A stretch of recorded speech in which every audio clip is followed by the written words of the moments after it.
Hello everyone, welcome to the HardReset channel, and today I'm going to show you how to measure blood oxygen on the OnePlus Watch 4.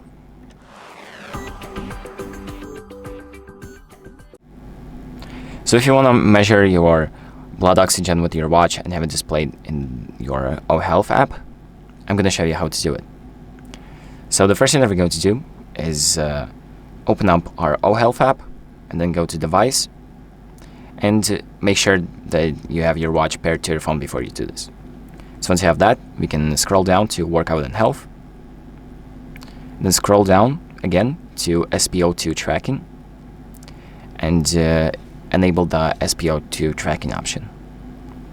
It will reduce the device's battery life, but if you don't mind it, you can enable it. So you can also enable low SpO2 alerts or low blood oxygen alerts.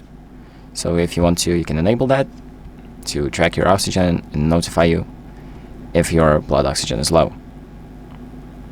And once you've done that, all you need to do is just either keep wearing your watch or take a heart rate measure. And once you've done that, all of your records are going to be saved in under Home and under SpO2.